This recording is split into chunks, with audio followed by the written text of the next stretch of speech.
We will begin with just a few Zoom items. So please submit any questions that you might have in the question and answer option at the bottom of your Zoom window.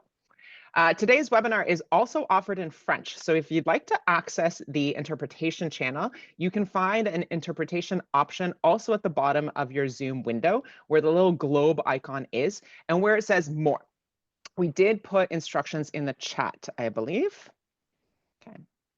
A recording of the event will be available on our YouTube channel in the days ahead, and we'll send an email when it's available. Before we begin, we would like to offer a land acknowledgement. So the Canadian Centre for Occupational Health and Safety, CCOHS, is situated upon the traditional territories of the Erie, Neutral, Huron-Wendat, and the Haudenosaunee and the Mississaugas. This land is covered by the Dish with One Spoon Wampum Belt Covenant, an agreement between the Haudenosaunee and the Anishinaabe to care and share for the resources around the Great Lakes. And a few words about CCOHS. The Canadian Centre for Occupational Health and Safety is Canada's national resource for the advancement of workplace health and safety. For more than 45 years, CCOHS has promoted the physical and psychological health, safety, and total well-being of workers. We do this by collaborating and engaging with stakeholders and providing information, education, tools, and solutions that will help prevent work-related injury and illness and to improve the lives of workers. So thank you very much, all of you, for joining us today. My name is Sonia Tonkovich, and I am the Manager of Health, Safety, and Human Resources Operations at CCOHS. And with me today is my colleague and friend, Emma Ashurst, Manager of Inquiries and Technical Services. Thanks, Sonia. To echo just off of Sonia's points there, just to echo a couple of quick things.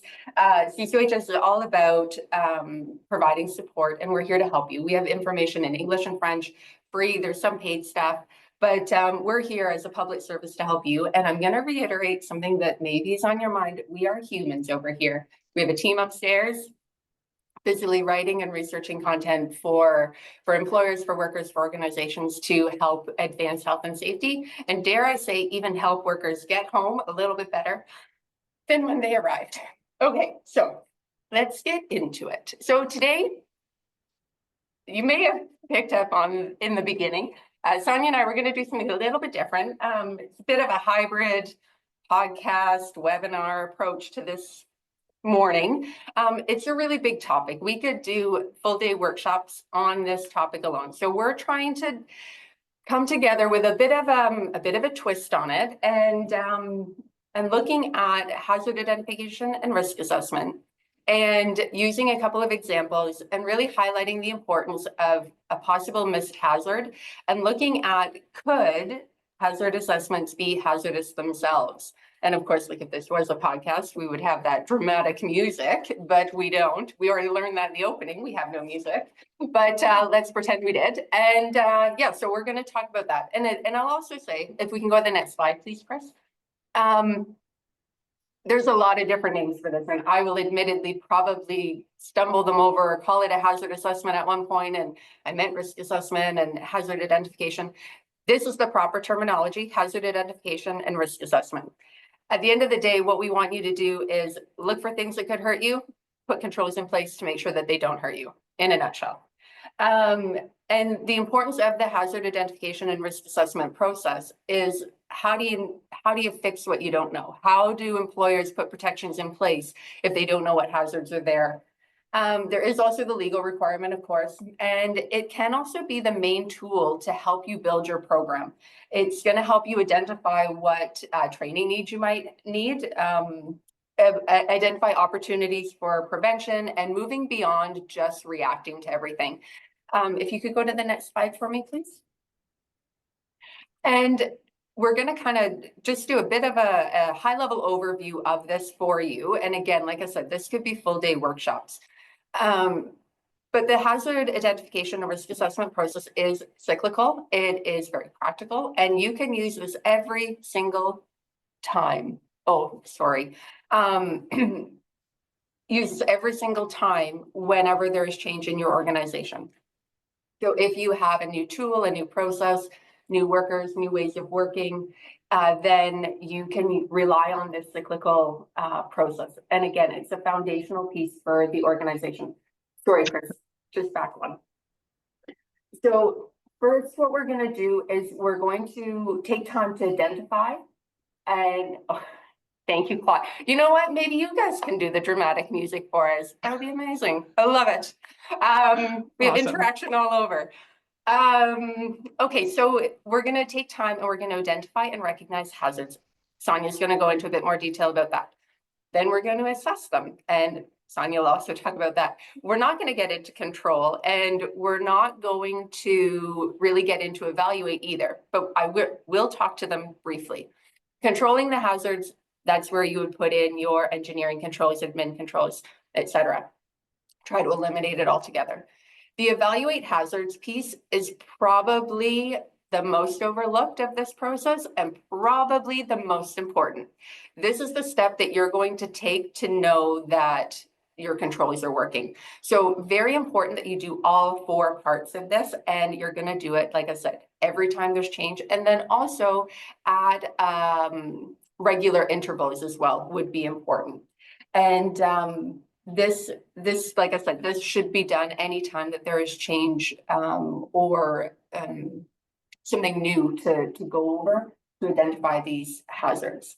So I'm going to pass it over to Sonia. She's going to delve into the first 2 steps of it, and then we're going to get into the hook of it all. Awesome. Thank you, Emma. And thank you, audience. Excellent engagement. So next slide, please. This is a refresher for many of you, but just to go over this. So a hazard is any potential source of injury, adverse effect, which can be physical or psychological, or damage, a source of potential injury or damage to people. It can be structures, equipment, or the environment.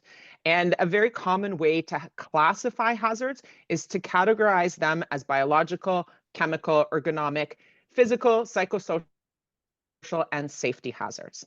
So on the next slide, we see these. Please, thank you. Safety hazards are usually considered to be things like slipping hazards or tripping hazards, inappropriate machine guarding, equipment malfunctions or breakdowns.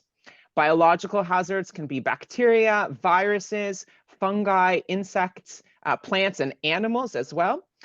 For chemical hazards, it depends on the specific physical, chemical, and toxic products of that product. Ergonomic hazards, very common, especially in office environments, but other places as well. This includes repetitive or forceful movements, improper workstation setup. Physical hazards are items like radiation, magnetic fields, temperature or pressure extremes. So high pressure or a vacuum type situation, as well as noise and vibration. And psychosocial hazards, stress, violence, harassment. If you joined us yesterday, our colleague Lynn talked about psychosocial hazards and how to move beyond that assessment also. That presentation will also be shared on our YouTube channel later. Next slide, please. Thank you. So risk is the chance or probability that a person will be harmed or experience an adverse health effect if exposed to this hazard. It can also apply to situations where property or equipment loss might happen and include harmful effects on the environment. So an example, the risk of developing cancer from smoking cigarettes could be expressed as cigarette smokers are 12 times, just for example, I'm not really sure off the top of my head, but cigarette smokers are 12 times more likely to die of lung cancer than non-smokers. Or it could be expressed as the number per 100,000 smokers who will develop lung cancer. The actual number, of course, depends on factors such as the smoker's age, how many years they've been smoking, etc. So these risks are expressed as probability or likelihood of developing the disease or being injured, whereas hazard refers to the actual agent that is responsible for that injury, which in this case would be smoking. Factors that influence the degree or likelihood of the risk are the nature of exposure, how the person is exposed, whether it's breathing in, it could be a vapor or it could be skin contact, and the severity of the effect. So for example, one substance might cause skin cancer, while there's another substance could cause just skin irritation. Cancer is obviously much more serious than skin irritation. Next slide, please. And risk assessment is a process. And in this context, in the context of an assessment, the risk refers to the combination of probability that a hazard will cause an injury or harm and the severity of that injury or harm. So for each identified hazard, the employer really needs to assess the risk of injury for that hazard. Then there's many ways, lots of different models to complete an assessment. This is just one basic model that we have up here on the screen. But assessing the risk will help with prioritizing the hazards so that workplaces, employers, health and safety folks can focus their resources and their attention on addressing the most significant hazards, the most urgent ones in their workplace. It is really important that no matter which model you use or which process you use, that it is calibrated to your workplace. So for example, what might be considered a high risk or high priority hazard in an office environment may be much lower priority in a more industrial type environment. I think you had an example of that, didn't you? With ladders or something? Yeah, we'll get there. But before we get there, what are the hazards? Next slide, please. So what are the barriers actually to completing a hazard assessment? Audience engagement here. So many of you will have ideas or maybe experiences where you've encountered a barrier. And what are the things that prevent health and safety professionals like us from completing a hazard assessment, or prevent employers from prevent employers from completing a hazard assessment? Please, yes, thank you. Some great ideas in there. Thank you for sharing in the chat. Lack of buy-in, absolutely. Yep, time, yes. Awesome. So I would say that the usual culprits are often a lack of resources, resources such as time, personnel, budget, buy-in also, yes, even maybe access to an area or access to a hazard. And sometimes when you don't know where to start, it can be really daunting. So I find that a lack of knowledge or experience. As safety professionals, we are often asked to or expected to really know everything and to know details about a specific hazard. And it's not really about knowing everything, about being an expert. It's really knowing about where to get that information and where to go for help, where to get the right information. So when you're not an expert on something, you're not an expert on a particular hazard, there can be a fear of not knowing enough. And that's often a barrier. So I will share another story where I was in a situation where I had to teach the basics of electrical safety, which I'm very familiar with, but I got to teach electrical safety to a room full of electricians. So I was definitely not the expert in that situation. And you find yourself in a situation where how do you know what you don't know, right? And what else, Emma? Emma, what's been your experience? I actually have two. I have one that makes me look a little bit. So I remember doing an audit and we were doing a plant tour, and they were showing me this rotational tool, and it had shrapnel that was coming off, and they had guarding on one side. And I remember saying something in the moment. So I'm like, but what about the other side? Don't you need guarding? And then they said, well, because of like centrifugal force, like it's not actually possible for it to go that way. And I had a bit of, again, thankfully, it was fine, and they didn't make fun and they didn't judge or anything. But again, it's like, you know what you know and anything. So that was one story that just came to mind as you were talking about your tour or giving a talk to experts in the field. Mine is actually a little bit different because I wasn't a health and safety professional at that time. I was a budding one, and I had just started my program. But before that, I was working in a restaurant in university, and I don't know if the audience has worked in a restaurant, but they can run a little bit lean at times. And we didn't have a lot of health and safety stuff on site. I think we had Band-Aids, maybe, not sure. Anyway, I won't dwell on that, because what I will say, quick aside, they had amazing psychological safety. Like they truly set us up for success. They trusted us. We ran our tables, all of that great stuff. But from a safety bit.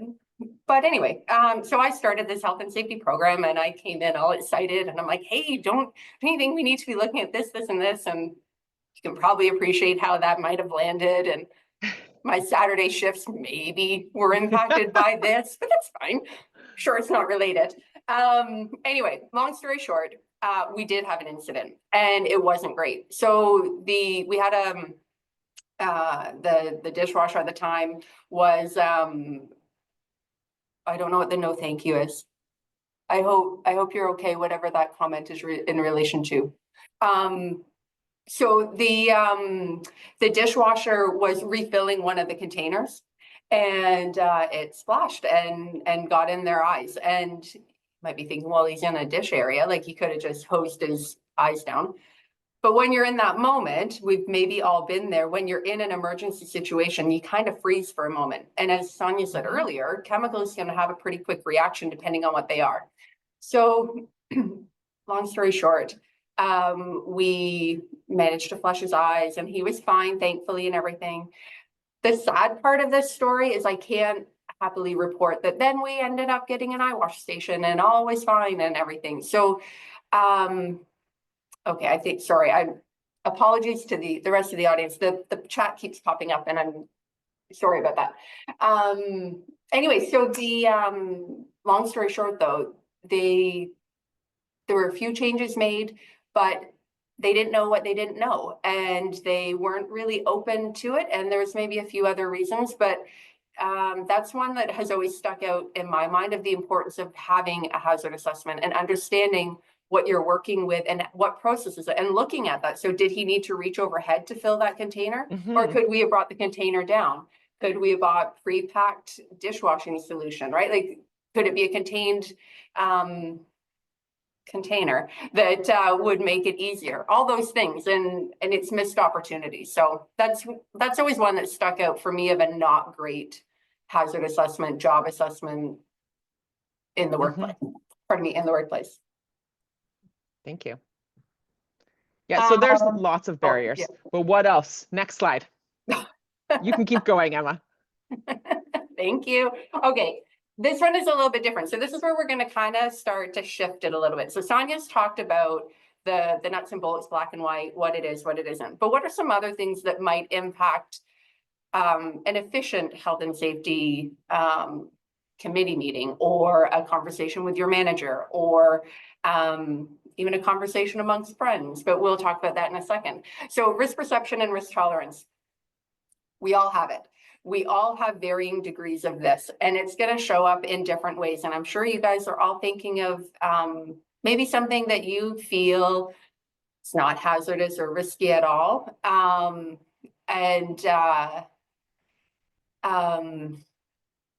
So for example, let's use something simple like flying. There are some people who, without a moment's hesitation, book their ticket, grab their passport, grab their license, hop on a plane, away they go.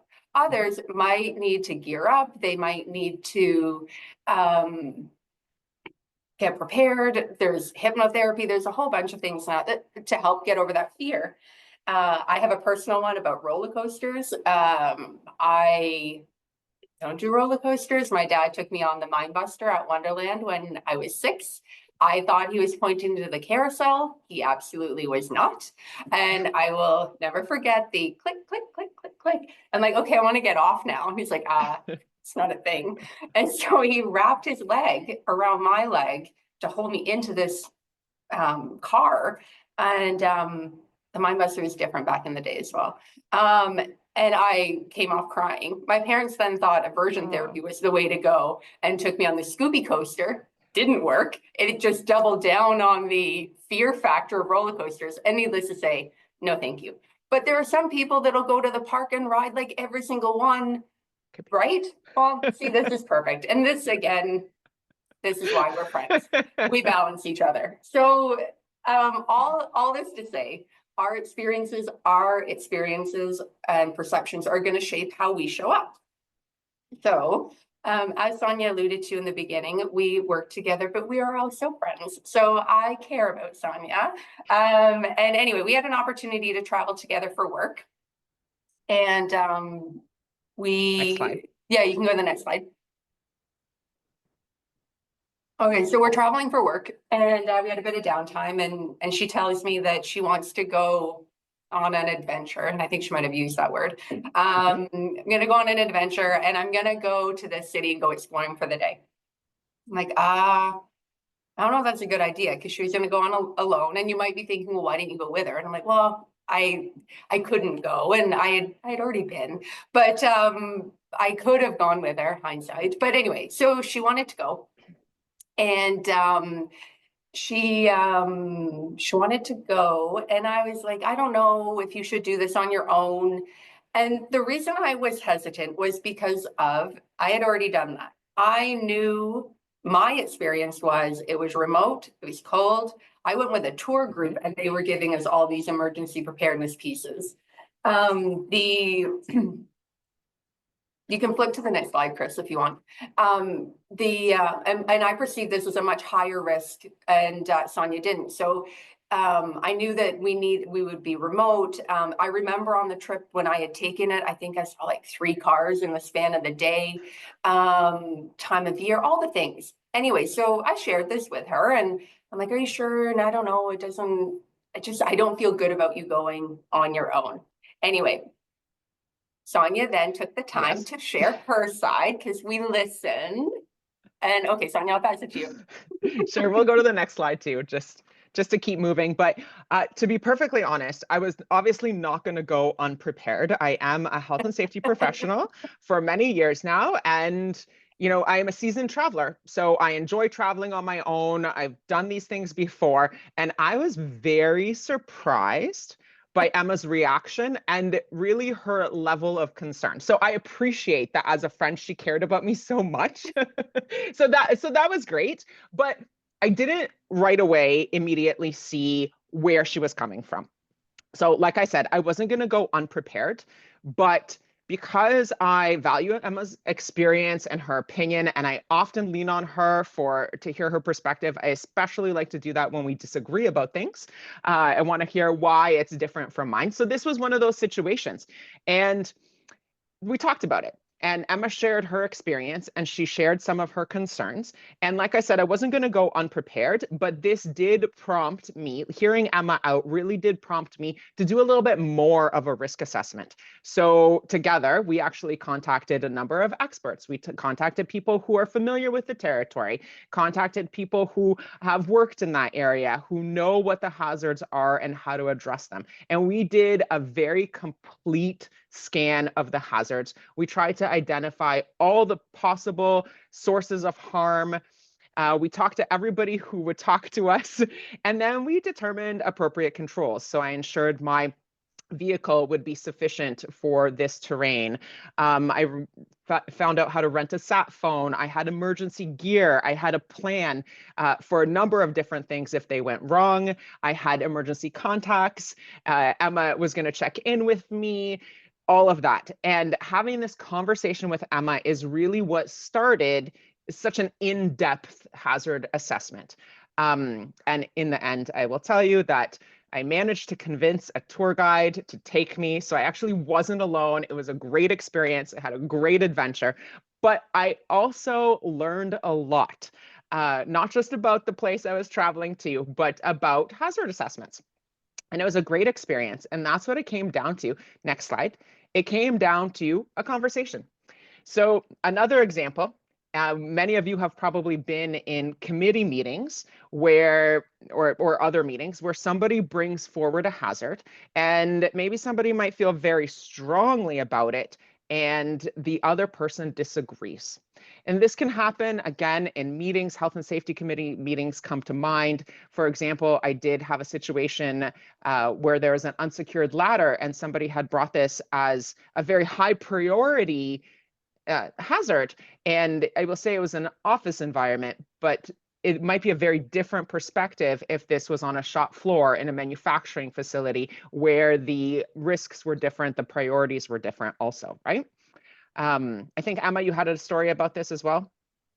I have a scenario we can talk about. I don't have a direct story, shockingly. Do you want me to do the scenario? Like from a Sure. scenario point of view, we can think about an ergo one. So, and again, this is where we can talk about the employer has an idea to make changes in the organization. So they're going to roll out adjustable desk and adjustable chairs, and so great. But then you've got one worker who thinks it's fantastic, like amazing, we're finally getting them. And then you've got, the workers like, I can't believe you're doing this. Like, it's such a waste of money. Like, it's going to impact my productivity. I don't need to be sitting and standing all day long. Like, just leave me be. And then you have that third employee that actually doesn't speak up and doesn't say anything. And I'll be honest, I don't know about you, Sonia, but for me, that's the person I want to hear the most from, because I want to Absolutely. know, right? Why are they not saying anything, right? So anyway, so when you dig a little bit deeper, you can think about a few different things of why would people have such reactions. Mm-hmm. The person who maybe has a really physical job and they see sitting as a luxury, so they don't see the big deal. What's the other, like pain? People have different perceptions of pain. Some people just suck it up, which is awful, but they do. Mm-hmm. Absolutely. And the other bit is they haven't experienced it themselves. And the one bit, so the person who didn't offer an opinion, like I said, that's the one I'm probably the most curious about, because they're not saying anything. So I want to make sure that that person feels safe to tell me what they actually feel about the situation. So that's, again, a little bit of a teaser where we're going next, is making sure that we have psychological safety in the workplace at all levels in order to be able to identify our hazards. So Sonia, Thank go you. back to, yeah. Yeah, absolutely. So I've had that situation about the office environment where some people feel very strongly this is a great idea. Others might think this is a total waste of money and that ergonomic hazards are not a thing unless, of course, until they've been injured, right? And some people may not realize that. And then a third person who may say, oh, not here or there, don't really feel strongly about it. But we do want to make sure that there is that safe space to have that conversation. So Chris, Yeah. next slide, please. And I would hazard to say that the real hazard of the assessment. Slide, Chris. Sorry, is, Sonia, next slide, no, Chris. that's okay. I think there's two, just Oh, prompts sorry. there. Yeah. No, don't worry about it. Next slide, and then I realized you wanted me to tell the other story, the theater story. I'll tell that in a second. Good. I'll tell that in a second. No worries. But I think the point that we're trying to make is that the real hazard is not having a conversation. So without that conversation, you're missing that crucial piece. You may have heard it a few times. Earlier this week, also, it was mentioned that safety really is about people. And if you don't, yes, keeping people safe, but also the idea of involving people and getting them to participate. And it's not just a legal right to have workers participate, but it's more than that. Think about the value in having those conversations and participating. And it's not just workers. So workers who might be working directly with the hazard, but also other workers, perhaps experts, perhaps leadership in the organization. And there's even value in listening to that water cooler talk, because you might learn something. You might see what people are talking about, what's really on their minds. I would say that sorry, I'm going to jump in. absolutely. We've done really well. We got 29 minutes and I haven't interrupted you yet. And you haven't interrupted me. So sorry. The only thing with the water cooler talk, though, is unless it's productive. Like the meeting after the meeting can't happen. But again, that's a whole other conversation. Another topic. But honestly, like we just need to, make sure that. Yeah, thank you. Sorry, keep going. But just as long as the water cooler is productive. Okay. Right. So I think the idea we're trying to share is about turning your hazard assessment into a conversation. And when you have a barrier or you're not sure where to start with this conversation. And that's really how you find out what you don't know sometimes also. Your assessment is only as good as the information you put in it. And in order to get good information, you do have to make sure that people feel safe speaking up. So Emma spoke up to me about her concerns about my traveling. I listened to her and she was able to share her opinion. And it actually led us to a much more in-depth hazard assessment and much better control measures. I was very prepared for pretty much any situation we could even fathom. So think about having that conversation, getting that opinion, talking to people, getting people to share, and the fear that they might be perceived, that fear of not being able to share is really a barrier. So Yeah. you might be missing something. So I'll share that story, that when I was telling you about the theater one. So I worked in the theater at one point in my life, and they were doing an effect in the opening act. And the effect it was pretty cool. It was like this big head on stage, and it was going to be on fire. And the actors were going to be walking around the head, delivering their lines, et cetera, et cetera. And then fire would go out, head removed, off stage, away you go, play continues. So the stage manager and director wanted to meet with me to go over their flame effect plan and their fire safety plan. Great, they got things in place. And they had it timed to the T of, you know, when was the fire going to start? When was it going to go off? What cues were going to trigger all of these things? So that's great. And they also talked about, you know, they had fire extinguishers, great. They had some safety measures in place, great, great, great. And it's like I said, so this head was going to be extinguished. It was going to go down through the trap door. Stagehands were going to grab it and then wheel it off further backstage. Really cool effect.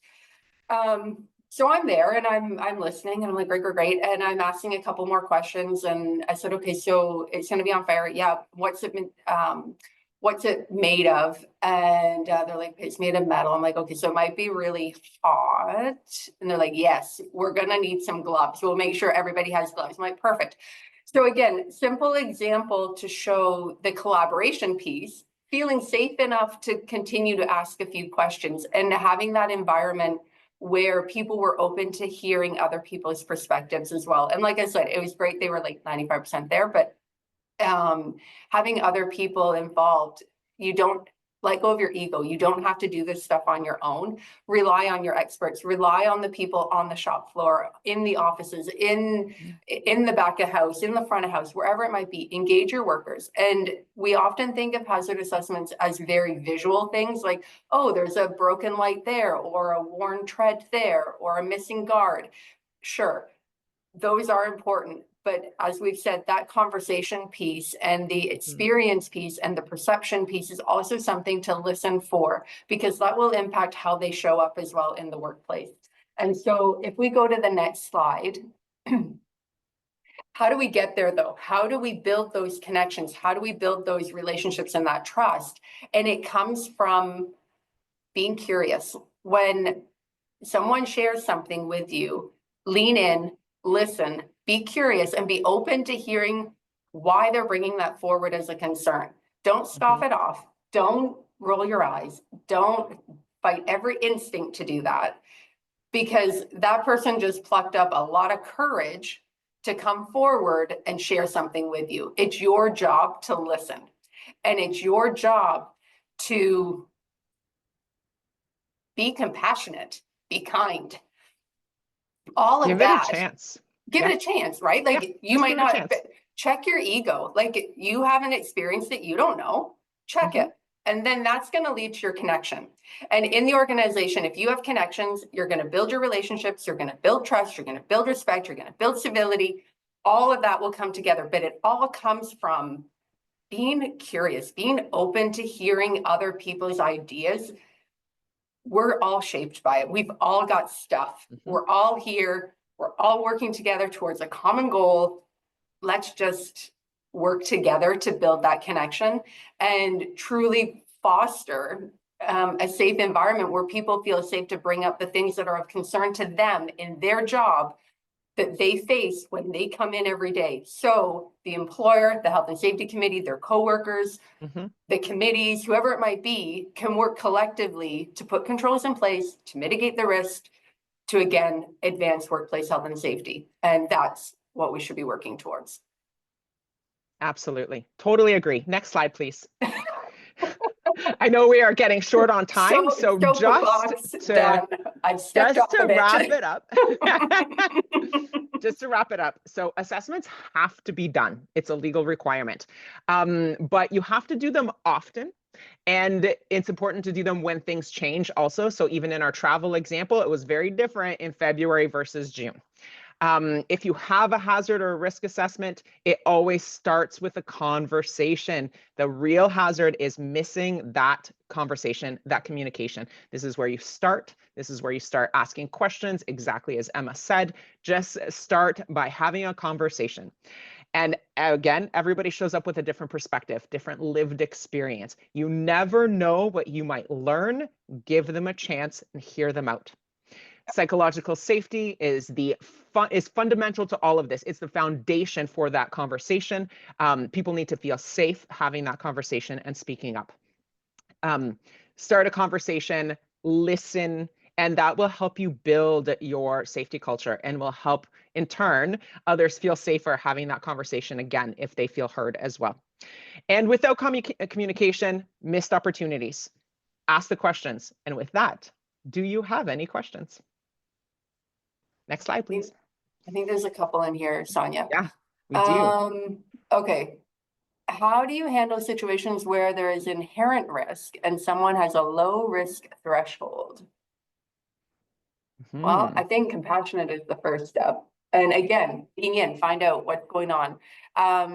Ask why. I would ask why. And I would also, I'm curious as to, did they know what that inherent risk is when they got started? So I'm just minimizing my screen here. I can see you. They know that when they got started. I don't know. What about you, Sonia? What else would you do? Yeah, just have that conversation, find out why, look into it a little bit further and see where that leads you. I do see another question also about how do you address a gut feeling? Same thing. Maybe honor that gut feeling and look into why, right? As I said, we can't all be experts on everything, but see why. Lean into it and see what you might find. Yeah, I think sorry. Go ahead. Oh, no. I just,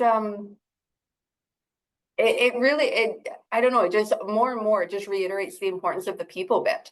We're all people and that you need the people in order to do the work. So also respecting what they bring forward, kind of believe them when they say, give them grace, give them the benefit of the doubt for what they're saying as well. And believe that's how they're feeling until they're not. And then, and then try and rely on the evidence base, like kind of listen, process it. And then hopefully then on the other side, they're open to listening like you did, Sonia. You didn't just shut it down and dismiss me. You're like, okay, that's curious. Okay, let me now do the assessment. So hopefully, and you saw my side and you're like, oh yeah, no, I could see why this would be hazardous or,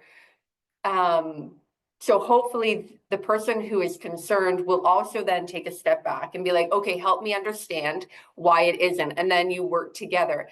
But that's only going to happen if you have the relationship, if you have the connection. Absolutely. If I had been traveling with someone else and I wasn't friends with them, would it have gone the same way? I don't know. So that's another thing to keep in mind of that relationship piece is important. Right. Absolutely. Okay. Third one. Yep. How do you manage these scenarios when the person taking the risk strongly believes an assessment is not necessary and their time is being wasted? You go. Hazard assessments are necessary. Yeah. There is a legal requirement. And you have to do it. So depending on what you find, some might take longer than others. Sometimes you might have to investigate a little bit further, but you can't do a hazard assessment from just sitting at your desk. You do have an obligation to go see, recognize the hazard, assess it, and consider control measures, look at the risks, consider control measures, and every situation will be a little bit different. So I would urge you all to do that assessment. Maybe find out why this person feels like it's a waste of their time. Again, we all show up with our own stuff and our own perspectives. Find out why they feel that. Maybe it's because they see a different hazard that might be higher priority that maybe you missed. You never know. Again, comes back to the conversation. Start with why. Why? Absolutely. How can we convince upper management to support a safety culture? It's a tough one. And again, this is the empathy showing up from me, and I'm sure Sonia as well. Like it is tough. Like it's tough when you are there and other people aren't. Especially in a situation where it's like a leadership differential of power and things like that. I would probably start with like an evidence-based approach, start with the facts. Along with your thoughts, feelings, bring the legislation evidence as well. Highlight the need, the people case for it as well. Like it's not just the legal reason, it's the right thing to do. Like we're human, we all deserve a safe work environment. I don't know if any of you caught some Threads for Life, Steps for Life events this past weekend, but I've heard a multitude of victim stories and workers or people with lived experience through worker injuries and whatnot. And, you know, it's horrific. Like our workplaces should be safe. It's 2025. Absolutely. Like, it's 2025. So I know, I agree. And we don't always want to go there, but look at the potential costs of not doing these things, right? You can, okay, frequency should the and we'll also just say, like, if you guys have more questions or you want a little bit more in depth, like we've got our safety info line, we can put that in the chat and you guys can send us a note. Our health and safety specialist can prepare an info package for you.